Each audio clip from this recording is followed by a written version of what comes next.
मोहाली के सैक्टर 66 विच press conference करते हुए deputy director NCB-NR Dnyaneshwar Singh ने जानकारी दी है कि उन्हों की टीम वालों काफ़ी नशे दीयां खेप बरामद कीतियां गईयां हन।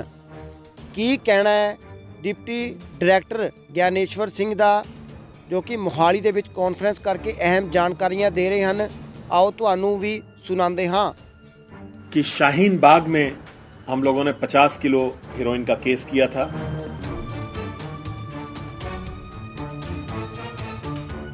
उसके बाद एनसीबी दिल्ली जोन ने शाहीन बाग के बाद 35 किलो का केस मुजफ्फरनगर में किया।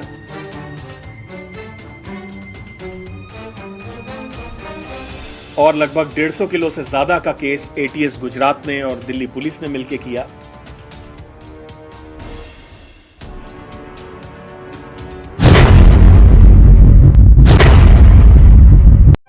मोहाली के सैक्टर 66 विच NCB के डिप्टी डायरैक्टर ज्ञानेश्वर सिंह वालों अज प्रैस कॉन्फ्रेंस करके जानकारी दी गई है कि किन्ने वड्डी गिनती के विच उन्हां वालों नशीलियां खेपां बरामद कीतियां गईयां हन। आओ ले चलते हैं तुहानूं प्रैस कॉन्फ्रेंस दे विच ते जानते की कहना चाहते हैं डिप्टी डायरैक्टर ज्ञानेश्वर सिंह। उन्होंने जरूरी समझा कि इसमें एक स्पेशल इन्वेस्टिगेशन टीम बना दी जाए। एक आईओ शायद उतना बेहतर हैंडल नहीं कर पाएगा, इसमें टीम वर्क की जरूरत है।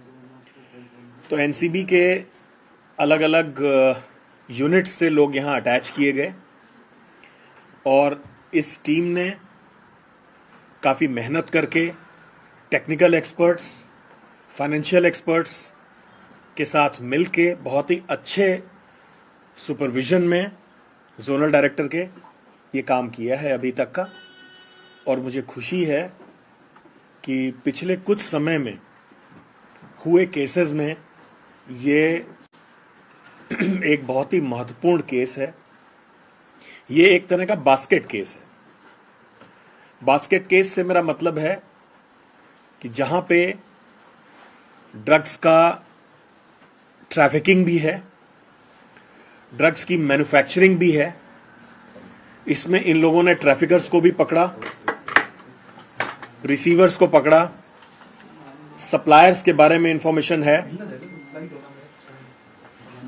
और क्लैंडस्टाइन लैब, मतलब लैब्स जिनमें मॉर्फिन के जरिए हेरोइन बनाते हैं, वो बर्स्ट की। कुछ अफगान नेशनल्स जो इस मैन्युफैक्चरिंग में इन्वॉल्व थे उन्हें भी अरेस्ट किया गया। तो ना ही सिर्फ ट्रैफिकिंग बल्कि मैन्युफैक्चरिंग के भी आयाम इसमें आए हैं। साथ ही साथ ऐसा पाया गया कि इस गिरोह के लोग काफी समय से इस धंधे में लगे हुए थे और जो इलीगल पैसा है वो ये लोग अन्य बिजनेस में लगा के लॉन्ड्रिंग करने की कोशिश भी कर रहे थे। कुछ एक कवर बिजनेस थे, कुछ एक बिजनेसेस जिसमें ड्रग की इलीगल मनी आई थी उसको लगाया था, कुछ प्रॉपर्टीज में भी लगाया। तो बहुत जोर शोर से हमारी एसआईटी ने फाइनेंशियल इन्वेस्टिगेशन भी किया। इसके अलावा ट्राई सिटी में कुछ एक पब्स, रेस्टोरेंट वगैरह भी ये लोग रन कर रहे थे। तो उसके बारे में भी हम लोग जांच पड़ताल कर रहे हैं कि क्या वहां से इन ड्रग्स का प्रोलिफरेशन हो रहा था, डिस्ट्रीब्यूशन हो रहा था। साथ ही साथ कुछ लिंक्स मिले हैं इस केस से दो अन्य महत्वपूर्ण केसेस के। आपको जैसा मालूम होगा कि शाहीन बाग में हम लोगों ने 50 किलो हीरोइन का केस किया था।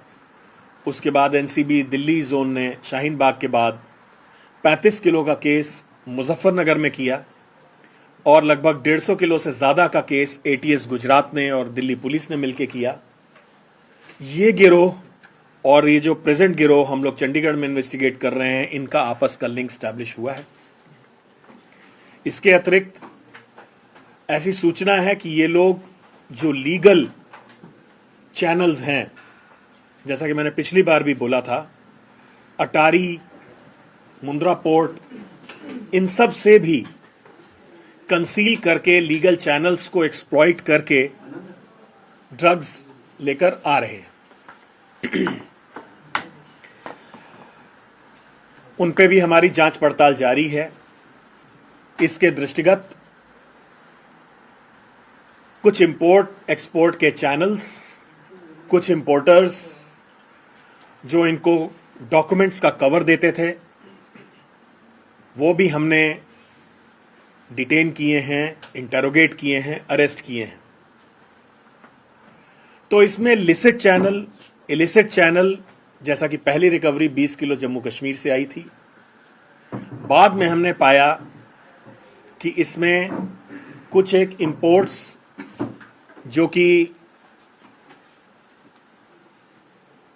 बहुत ही नॉर्मल दिखने वाले सब्सटेंस जैसे टोमेटो प्यूरी या जूसेस की बोतल में आया, तो ये लिसिट चैनल्स का भी दुरुपयोग कर रहे थे। तो इसलिए ये बास्केट केस हमारे लिए बहुत इंपॉर्टेंट हो जाता है, क्योंकि इसमें टेरर का भी एंगल आ सकता है और डिस्ट्रीब्यूशन का एक बड़ा नेटवर्क है जो पंजाब और नॉर्थ इंडिया कवर करता है। मैन्युफैक्चरिंग का भी एंगल है, इंपोर्ट एक्सपोर्ट का भी एंगल है। दुबई में इसके सरगना बैठे हैं। तो हम लोग इसकी इन्वेस्टिगेशन को बहुत ही सीरियसली ले रहे हैं और सभी सेंट्रल एजेंसीज के साथ में मिलके इसकी इंफॉर्मेशन पे काम कर रहे हैं।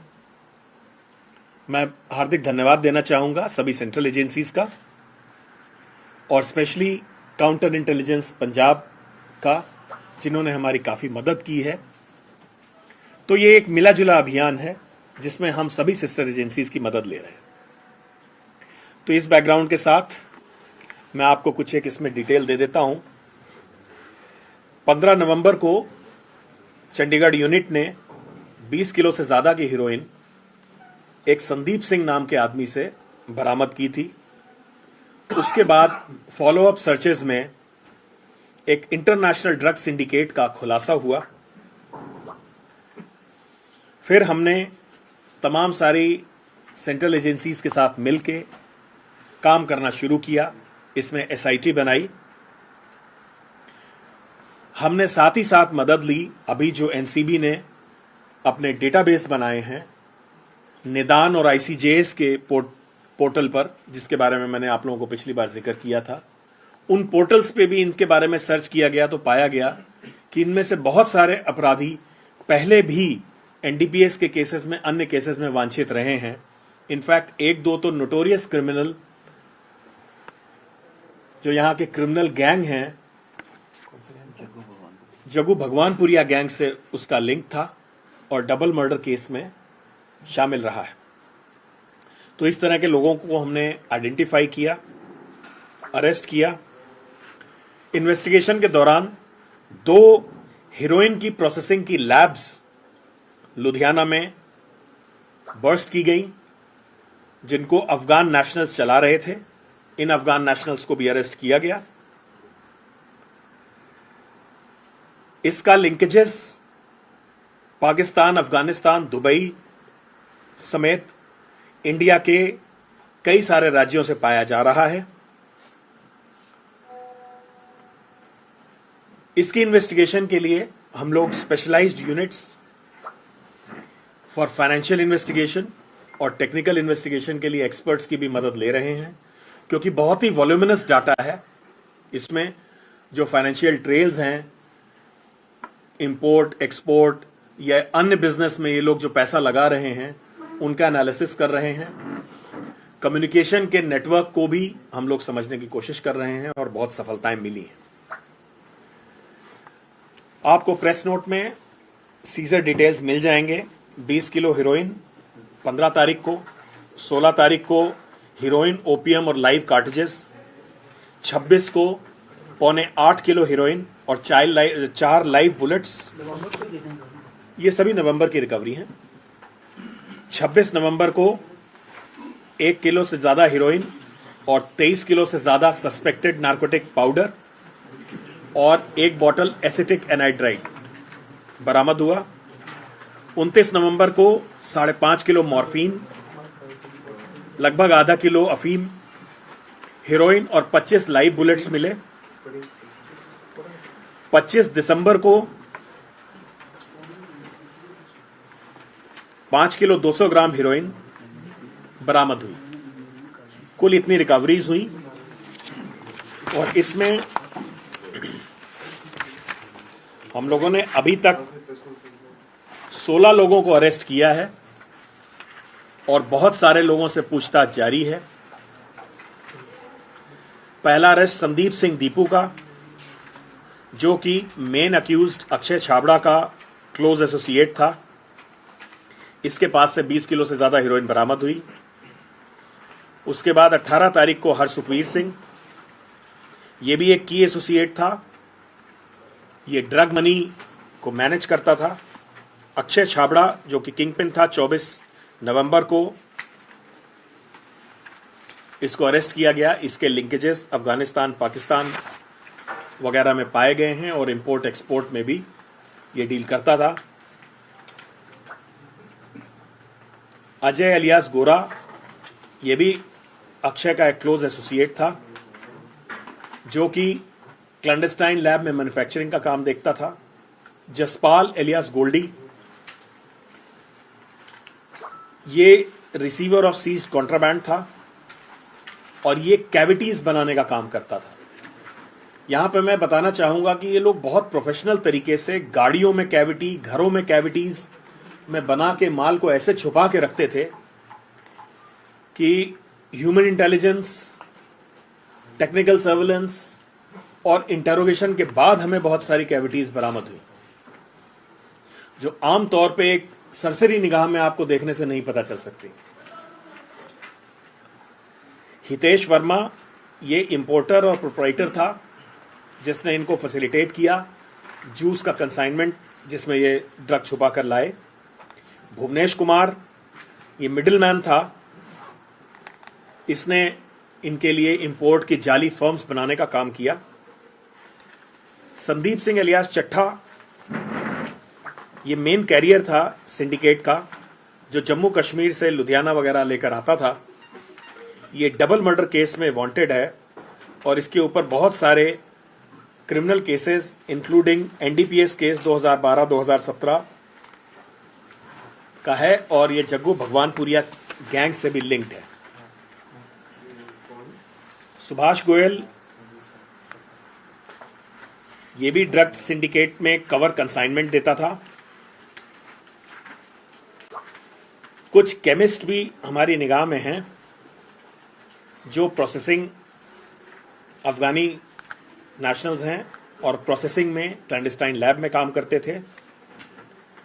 चनिया एक की पर्सन था, मुंद्रा पोर्ट से इंपोर्ट करने में इसने मदद की। गैरी, ये काफी पुराना साथी था और नई दिल्ली से पंजाब और अदर पार्ट्स में ले जाने का इसका काम था ड्रग्स को। वडाला गुरमेल सिंह का साथी था, ये भी हीरोइन की ट्रैफिकिंग में इन्वॉल्व था। रजी, हैदर रजी, इसको इन लोगों ने लगभग 120 किलो की रॉ हीरोइन और केमिकल्स यहां से मुजफ्फरनगर प्रोवाइड की। और रजी ही हमारे जो दूसरा केस था जो हमने शाहीन बाग में और मुजफ्फरनगर में केस किए थे, उसका ये मेन अक्यूज्ड है। मोहम्मद इमरान, ये भी रजी का ही आदमी है जो मैन्युफैक्चरिंग और डिलीवरी में काम करता था। इस ड्रग सिंडिकेट ने लगभग 30 प्रॉपर्टी परचेज की हैं जो अभी तक सामने आई हैं। इस पे काम अभी जारी है। चूंकि ये प्रॉपर्टीज ड्रग मनी से ली गई हैं, इसलिए उन पे वांछित कार्रवाई की जा रही है। साथ ही साथ ये भी नोटिस में आया है कि ये ग्रुप नाइट क्लब्स और रेस्टोरेंट भी ट्राई सिटी में ऑपरेट कर रहा था, जिसके बारे में इंक्वायरी और फर्दर नेसेसरी एक्शन लिया जा रहा है। इनके कई सारे फ्रंट बिजनेस थे, जैसे लिकर, राइस मिल, घी बिजनेस और भी तमाम सारे बिजनेसेस सामने आए हैं। इन सब का रोल जांचा परखा जा रहा है। इस संबंध में अभी तक के फाइनेंशियल इन्वेस्टिगेशन में 60 से ज्यादा अकाउंट्स को हम लोगों ने डेबिट फ्रीज किया है और फर्दर फाइनेंशियल इन्वेस्टिगेशन कर रहे हैं। अब तक हुए सीजर्स में अगर कुल जोड़ किया जाए तो 34 किलो 466 ग्राम हेरोइन, 5 किलो 470 ग्राम मॉर्फिन, आधा किलो से ऊपर अफीम, 23.5 किलो से ज्यादा लगभग suspected narcotics powder, 4 bottle of HCl, 1 bottle of acetic anhydride, 31 live bullet, 1 magazine और 2 फैक्ट्रीज जहां पे हीरोइन की प्रोसेसिंग होती थी, ये बस्ट की गई है। मुझे उम्मीद है कि इस ऑनगोइंग इन्वेस्टिगेशन में अभी हमें और सफलताएं मिलेंगी और हम जम्मू कश्मीर से हो रहे मॉड्यूल और ये जो इंपोर्ट एक्सपोर्ट का वेब है इसको पूरी तरह ध्वस्त करेंगे।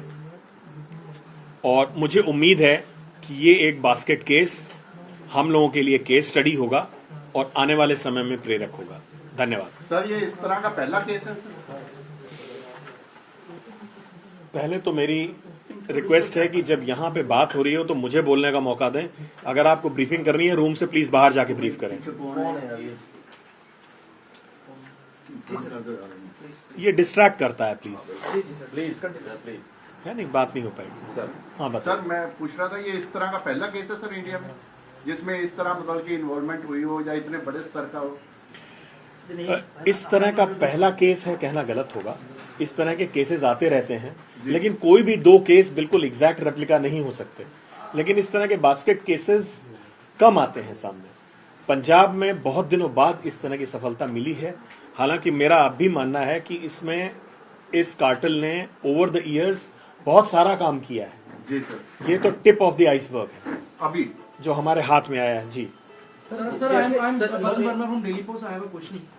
सबसे पहले मुद्रा पोर्ट की इसमें बात आई है, इसमें पंजाब से रिलेटेड बात आई है, दिल्ली से आता है। ये जो आप कार्टेल की बात कर रहे हैं, ये कार्टेल कितना कनेक्टेड है? क्या पॉलिटिकली भी इसका कोई कनेक्शन है या कुछ उस तरीके से कोई चीजें सामने आई? क्योंकि आपने राइस मिल की बात की, आपने कहा है कि ड्रग्स का काम चल रहा था, उसके अलावा जो क्लब्स और पब्स चल रहे थे यहाँ पे वो भी चल रहे थे।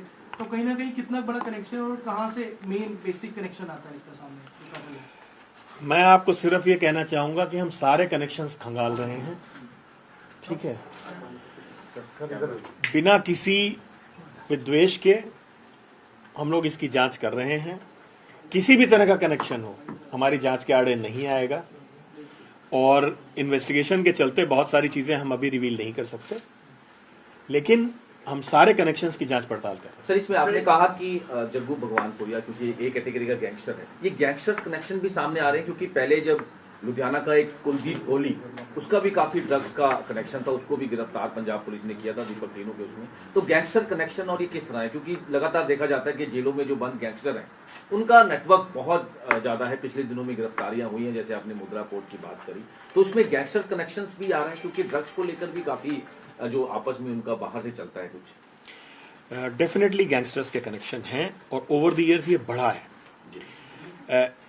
हमारी सेंट्रल एजेंसीज की निगाह में ऐसा आ रहा है कि पंजाब के जो गैंगस्टर्स हैं अब ड्रग के बिजनेस में काफी खुल के सामने आ गए हैं और ये नेक्सस है। इनफैक्ट सीमा के उस पार बैठे लोगों को, दुश्मनों को अब अपने ओवरग्राउंड वर्कर्स भेजने की जरूरत नहीं है क्योंकि वो काम शायद यहाँ के गैंगस्टर्स और उनसे कनेक्टेड लोग कर रहे हैं। तो डेफिनेटली ये चीज बढ़ी है और ये हमारे संज्ञान में है। जहां तक जेलों की बात है, ये मुद्दा हम लोगों ने स्टेट लेवल जो मीटिंग्स होती हैं उसमें पिछली 2-3 बार से उठाया है और मुझे उम्मीद है पंजाब सरकार ने हमें आश्वस्त किया है कि इसके संबंध में वो उचित कदम उठा रहे हैं। ਪਰ ਇਹਦੇ ਚ ਲਿਖਿਆ ਹੈ ਕਿ ਜਿਹੜੇ ਗੈਂਗਸਟਰ ਨੇ ਉਹ ਮੋਸਟਲੀ ਜੇਲ੍ਹਾਂ ਚ ਬੰਦ ਨੇਗੇ ਤੇ ਫਿਰ ਕਨੈਕਟੀਵਿਟੀ ਕਿਸ ਤਰ੍ਹਾਂ ਦੇ ਨਾਲ ਹੈਗੇ? ਤੁਸੀਂ ਇਸ ਸਟੇਟ ਨੂੰ ਫਿਰ ਤੋਂ ਦੱਸੋ ਪਲੀਜ਼ ਤੁਸੀਂ। ਹਾਂਜੀ, ਫਿਰ ਤੋਂ ਕੁਐਸਚਨ ਪੁੱਛ ਲਓ। ਮੈਂ ਕਿਹਾ ਵੀ ਜਿਹੜੇ ਗੈਂਗਸਟਰ ਦੀ ਤੁਸੀਂ ਗੱਲ ਕਰ ਰਹੇ ਹੋ ਇਹ ਸਾਰੇ ਗੈਂਗਸਟਰ ਜੇਲ੍ਹਾਂ ਚ ਬੰਦ ਨੇਗੇ ਤੇ ਕਨੈਕਟੀਵਿਟੀ ਇਹਨਾਂ ਦੀ ਕਿਸ ਤਰ੍ਹਾਂ ਦੇ ਨਾਲ ਉੱਥੋਂ ਚਲਾ ਰਹੇ ਨੇ? ਜਿਵੇਂ ਫੋਨ ਯੂਜ਼ ਹੋ ਰਹੇ ਨੇ? ਅਨਫੋਰਚੂਨੇਟਲੀ ਜਿਹੜੀ ਸਾਡੇ ਕੋਲ ਇਨਫੋਰਮੇਸ਼ਨ ਹੈ ਉਹਦੇ ਹਿਸਾਬ ਨਾਲ ਇਹ ਜੇਲ੍ਹ 'ਚ ਬਹਿ ਕੇ ਕਮਿਊਨੀਕੇਸ਼ਨ ਕਰਦੇ ਹੈ ਤੇ ਜੇਲ੍ਹ 'ਚ ਇਹਨਾਂ ਦੀ ਆਪਸ 'ਚ ਮੀਟਿੰਗ ਵੀ ਹੋ ਜਾਂਦੀ ਹੈ।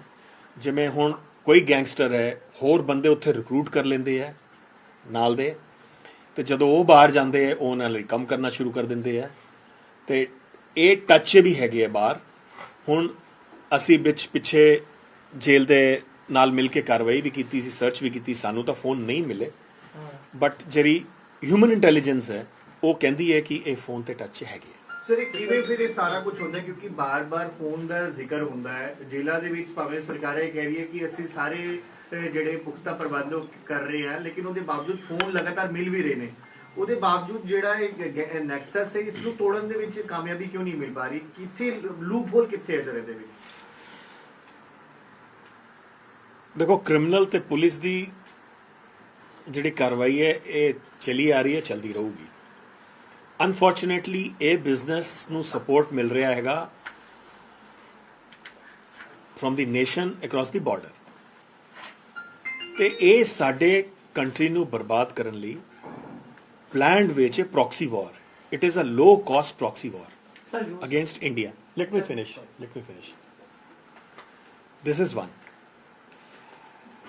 ਦੂਜੀ ਗੱਲ ਇਹ ਹੈ ਕਿ ਇਸ ਬਿਜ਼ਨਸ 'ਚ ਜਿੰਨਾ ਰਿਟਰਨ ਆਫ ਇਨਵੈਸਟਮੈਂਟ ਹੈ ਉਹ ਸ਼ਾਇਦ ਲੀਗਲ ਬਿਜ਼ਨਸ 'ਚ ਨਹੀਂ ਹੈ, ਤੇ people get attracted in lure of money, and there are many socio-economic factors also which support this, maybe unemployment or overall culture or the history.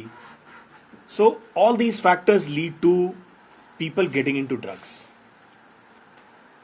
But majorly, if I have to say, it is the enemy state strategy and high involvement of money which is causing this to proliferate. Sir ਇਹਦੇ ਵਿੱਚ ਜਿਹੜਾ border ਤੋਂ ਪਾਰ ਨਸ਼ਾ ਆਉਂਦਾ ਕਿ ਉਹ ਵੀ ਵਿੱਚ भाई एक एक क्वेश्चन सभी पूछे। आपको लगता है सर कि इसमें पाकिस्तान की जो ISI एजेंसी है या और भी एजेंसी है, ये ऑफ द रिकॉर्ड दुबई से आप कह रहे हैं ये चल रहा है, इन्वॉल्वमेंट हुआ है? अब देखिए, नाम मैं नहीं ले पाऊंगा यहाँ पे, लेकिन डेफिनेटली एनिमी स्टेट की एजेंसीज के इन्वॉल्वमेंट के बगैर इतना ज़्यादा ड्रग्स पुश नहीं किया जा सकता। और बाकी इंटेलिजेंस मैं आपके साथ शेयर नहीं कर सकता, लेकिन ये बड़ा कॉमन सेंसिकल आंसर है कि आप देखें ड्रोन से भी जो ड्रग्स की सप्लाई होती है, ड्रोन्स बॉर्डर के दूसरी तरफ बहुत क्लोज टू द फेंस आके ऑपरेट करते हैं, तो ये ऐसा प्रतीत नहीं होता कि बिना इन्वॉल्वमेंट के या बिना सपोर्ट के या बिना कवर के वो बिल्कुल बॉर्डर पे आके ये कार्रवाई कर सके। फिर तो पॉलिटिकली कनेक्शन कोई इसमें कुछ पॉलिटिकल कनेक्शन भी आपको सामने आए हैं पंजाब के? अभी मैं इस पे कोई नाम टिप्पणी not नहीं करना लिए, लेकिन चाहूंगा, आए हैं। ਨਹੀਂ ਵੈਸੇ अभी इस पे मैं टिप्पणी नहीं ਕਿਉਂਕਿ करूंगा। ਇੰਨਾ ਸਟ੍ਰੋਂਗਲੀ ਜਦੋਂ ਕੋਈ ਕਨੈਕਸ਼ਨ ਚੱਲ ਰਿਹਾ ਹੋਵੇ ਤਾਂ ਉਹ ਸਰਕਾਰ ਦੇ ਜਾਂ ਕਿਸੇ ਪੋਲੀਟੀਕਲੀ ਸਿਸਟਮ ਤੋਂ एक बार सेटल हो गया, मैं इस पे टिप्पणी नहीं करना चाहूंगा, तो फिर ਸਰ ਟ੍ਰਾਈਸਿਟੀ ਦੀ ਗੱਲ ਕੀਤੀ, ਬਹੁਤ ਸਾਰੇ ਜਿਹੜੇ ਕਲੱਬ ਆਪਰੇਟ ਕੀਤੇ ਜਾਂਦੇ ਸੀਗੇ ਇਸ ਪੂਰੇ ਗੈਂਗ ਵੱਲੋਂ, ਕਿਹੜੇ ਕਲੱਬ ਸੀ, ਉਹਨਾਂ ਦੀ ਕੀ ਕਾਰਵਾਈ ਹੈ ਜਿਹੜੀ ਕਿ ਹਜੇ ਤੱਕ ਕੀਤੀ ਗਈ ਜਾਂ ਕੋਈ ਬਰਾਮਦਗੀ ਕੀਤੀ ਗਈ ਉਹਨਾਂ ਕਲੱਬਾਂ ਤੋਂ ਜੋ ਆਪਰੇਟ ਕੀਤੇ ਜਾਂਦੇ ਸੀ? ਕਲੱਬਾਂ ਤੋਂ ਬਰਾਮਦਗੀ ਨਹੀਂ ਹੋਈ ਹੈ, ਪਰ ਅਸੀਂ ਉਹਨਾਂ ਲਈ ਸਰਕਾਰ ਨੂੰ ਚਿੱਠੀ ਲਿਖੀ ਹੈ, ਠੀਕ ਹੈ, ਤੇ ਉਹਨਾਂ ਦੇ ਲਾਇਸੈਂਸ ਬਾਰੇ, ਉਹਨਾਂ ਦੀ ਐਕਟੀਵਿਟੀਜ਼ ਬਾਰੇ ਹੁਣ ਰਿਸਪੈਕਟਿਵ ਗਵਰਨਮੈਂਟਸ ਐਕਸ਼ਨ ਲੈਣਗੇ। ਕਿੰਨੇ ਕਲੱਬ ਸੀ, ਇਹਨਾਂ ਦੀ ਗਿਣਤੀ ਕਿੰਨੀ ਸੀ, ਕਿਹੜੇ ਕਲੱਬ ਸੀ, ਕੋਈ ਨਾਮ? ਸਰ 30 ਪ੍ਰਾਪਰਟੀਆਂ ਦੀ ਡਿਟੇਲ ਵੀ ਦੇ ਦਿਓ ਤਾਂ ਕਿ ਉਹ ਪਤਾ ਚੱਲੇ ਵੀ ਕਿਹੜੀਆਂ ਪ੍ਰਾਪਰਟੀਆਂ ਜੋ ਇਹਨਾਂ ਨੇ ਪਰਚੇਜ਼ ਉਹ ਕੀਤੀਆਂ। ਸਾਨੂੰ ਪੂਰਾ ਕੰਮ ਤਾਂ ਕਰ ਲੈਣ ਦਿਓ, ਅਸੀਂ ਉਹ ਵੀ ਡਿਟੇਲ ਦਵਾਂਗੇ। ਕਿੰਨੇ ਕਲੱਬ ਕਿੰਨੇ ਟੋਟਲ ਜੇ ਟ੍ਰਾਈਸਿਟੀ ਦੇ ਵਿੱਚ ਗੱਲ ਕੀਤੀ ਜਾਵੇ? ਟੋਟਲ ਮੇਰੇ ਖਿਆਲ ਟ੍ਰੇਸ ਕਿੰਨੇ ਕੀਤੇ ਗਏ ਨੇ? ਇੱਕ ਮੇਨ ਕਲੱਬ ਇੱਥੇ ਚੰਡੀਗੜ੍ਹ 'ਚ ਟ੍ਰੇਸ ਹੋਇਆ, ਠੀਕ ਹੈ, ਉਹਨਾਂ ਤੇ ਕਾਰਵਾਈ ਹੋ ਲੈਣ ਦਿਓ, ਅਸੀਂ ਤਾਂ ਕਰਕੇ ਨਾਂ ਨਹੀਂ ਦੱਸ ਰਹੇ, ਤੇ रेस्टोरेंट भी एक आइडेंटिफाई हुआ है। सर इसमें एक चीज और देखी गई है जो अब हालांकि पंजाब पुलिस ने 2-3 दिन पहले भी 31 किलो हेरोइन की रिकवरी की है, जो फॉग जो मौसम का है, डेंस फॉग की वजह से भी जो क्रॉस बॉर्डर काफ़ी चीज़ें जो ड्रग स्मगलिंग हो रही, ड्रोन का आपने नाम लिया, तो काफ़ी लास्ट टाइम से लेकर अभी तक काफ़ी जो ड्रोन्स की एक्टिविटी है वो बढ़ी है, और ड्रग्स की जो स्मगलिंग है इस मौसम में खासकर ज़्यादा, क्योंकि डेंस फॉग है, उसको लेकर जो आपका डिपार्टमेंट है सर, वो कोई जॉइंट ऑपरेशन या इस टाइम के मौसम में कुछ एक्टिविटी जो है वो कर रहा है? देखिए, एक्टिविटी तो सतत रखनी पड़ेगी। जहाँ तक हमारे डिपार्टमेंट का है, हमारे डिपार्टमेंट की प्रेजेंस बॉर्डर पर नहीं है, but we have sensitized border guarding forces and Punjab police. We have identified certain hotspots जहाँ पे हम लोग इसको निगाह में रखे हुए हैं। ਸਰ ਜਿਹੜੀ ਇਹ ਤੁਸੀਂ ਪ੍ਰੋਪਰਟੀ ਦੀ ਬਾਰੇ ਕਿਹਾ ਗਿਆ, ਇਹਨਾਂ ਪ੍ਰੋਪਰਟੀਆਂ ਹੈਗੀਆਂ ਨੇ ਜੇ ਕੁਝ ਹੋ ਰਿਹਾ, ਪੰਜਾਬ ਸਰਕਾਰ ਨੇ ਪਿਛਲੇ ਦਿਨੇ ਕਿਹਾ ਕਿ ਅਸੀਂ ਇਹਨਾਂ ਦੀ ਜਿਹੜੀ ਜ਼ਮੀਨ ਹੈ, ਘਰ, ਉਹ ਕੁਰਕ ਕਰਾਂਗੇ ਅਸੀਂ, ਉਸ ਦੇ ਬਾਰੇ ਕੁਝ ਜਾਣਕਾਰੀ ਤੁਸੀਂ ਪੰਜਾਬ ਗਵਰਨਮੈਂਟ ਨੂੰ ਲਿਖੀ ਹੈ ਜੀ ਇਹਨਾਂ ਦੀ? ਅਸੀਂ ਹਾਲੇ ਤਾਈਂ ਤਾਂ ਨਹੀਂ ਲਿਖੀ ਹੈ, ਪਰ ਅਸੀਂ ਸਾਰੀ ਇਨਫੋਰਮੇਸ਼ਨ ਜਿਹੜੀ ਏਜੰਸੀ ਨੂੰ ਵਾਂਛਿਤ ਹੋਊਗੀ ਅਸੀਂ ਭੇਜਾਂਗੇ। ਠੀਕ ਹੈ, ਭਾਵੇਂ ਉਹ ਈਡੀ ਹੋਵੇ, ਭਾਵੇਂ NIA ਹੋਵੇ, ਗਵਰਨਮੈਂਟ ਹੋਵੇ, ਅਸੀਂ ਸਾਰਿਆਂ ਨਾਲ ਸ਼ੇਅਰ ਕਰਾਂਗੇ। ਸਰ ਇਹ ਪ੍ਰਾਪਰਟੀ ਸਿਰਫ ਪੰਜਾਬ 'ਚ ਹੈਗੀ ਜਾਂ ਹੋਰ ਸੂਬਿਆਂ ਦੇ ਵਿੱਚ ਵੀ ਇਹਨਾਂ ਨੇ ਆਪਣੀ ਪ੍ਰਾਪਰਟੀਜ਼ ਬਣਾਈ ਹੈ? ਹਾਲੇ ਤਾਈਂ ਤਾਂ ਪੰਜਾਬ ਦੀ ਸਾਹਮਣੇ आई है। सर कुछ व्हाइट कॉलर इसमें आए हैं सामने? बिल्कुल 100%। और इसके साथ हमने अरेस्ट भी किए हैं। सर इसमें जैसे आपने बताया कि ट्राई सिटी में जो डिस्को है, पब है, और ये तो बड़ा चिंता का विषय है क्योंकि मोस्टली जो पंजाब के यूथ हैं, चंडीगढ़ यूनिवर्सिटी, पंजाब यूनिवर्सिटी, कई कॉलेजेस, कई जो यहाँ पर PG रहते हैं, और जो डिस्को वगैरह सेक्टर 26, सेक्टर 7 जो भी XYZ यहाँ पे हैं, तो इसको लेकर जो सर कंसर्न डिपार्टमेंट को कुछ रेड्स वगैरह भी की गई हैं सर इसको लेकर? हमारे डिपार्टमेंट से रेड्स की गई हैं इन जगहों पर, और जहाँ तक डिस्क या पब्स और इन पे निगाह रखने की बात है, मैंने लास्ट टाइम भी आप लोगों को बताया था, we are lean and thin organization. हमारी प्रेजेंस टोटल 1200 ऑड लोग हैं, पूरे इंडिया को हम मैनेज करते हैं। चंडीगढ़ में कितने हैं हमारे? करीब 80 लोग हैं चंडीगढ़ यूनिट में, जो कि पंजाब, हरियाणा, हिमाचल और चंडीगढ़ 4 स्टेट को देखता है। क्या ये प्रैक्टिकली फीजिबल है और क्या ये एक्सपेक्टेड है हमसे कि हम स्ट्रीट लेवल इन्फोर्समेंट कर सकें? ये पॉसिबल नहीं, और ना ही हमारा मैंडेट है। और इसीलिए आप देखेंगे NDPS में 97% केसेस स्टेट पुलिस दर्ज करती है। तो police is the main agency to conduct street level operations and keep watch over such installations. हमारा काम है इस तरह के बड़े नेटवर्क्स और नए मोडस ऑपरेंडी को सामने लाना, उनकी कैपेसिटी बिल्ड करना, कोऑर्डिनेशन करना और मिलजुल के काम करना। तो मुझे खुशी है कि हम लोग इस तरह के बास्केट केस और बड़े केस कर रहे हैं, पर उस छोटे लेवल पर जाना हमारे लिए संभव भी नहीं है और वांछित भी नहीं है। टाइम टू टाइम जो कंसर्न पुलिस डिपार्टमेंट है हम उनको सूचित करते रहते हैं, और हम उनके साथ काम भी करते हैं। उनके साथ कोई इन्फॉर्मेशन होती शेयर करते हैं। मैंने अभी आपसे नाम लिया, हम लोग STF के टच में हैं, हम लोग काउंटर इंटेलिजेंस ने हमें इसमें बहुत सहयोग किया, मैं उनका आभारी हूं, और स्पेशली उनके ADG मिस्टर ढोके साहब का, उनकी मदद से हमें इसमें बहुत सारी सूचनाएं और अरेस्ट करने में मदद मिली। तो डेफिनेटली हम लोग कंधे से कंधा मिला के काम कर रहे हैं। Thank you so much sir. 2-2 minute के 1-to-1 कर लें। अब 2-2 मिनट में तो फिर यार यहाँ 25-50 लोग हैं। PC चल लो मेरा नहीं, अगर जेकर करना है तो फिर 2-2 मिनट का कर लो, नहीं तो फिर डिपेंड ऑन यू सर। अगर करना है तो 2-2 मिनट का सबका कर लो। कॉमन फाइल पंजाबी दे विच दे दो।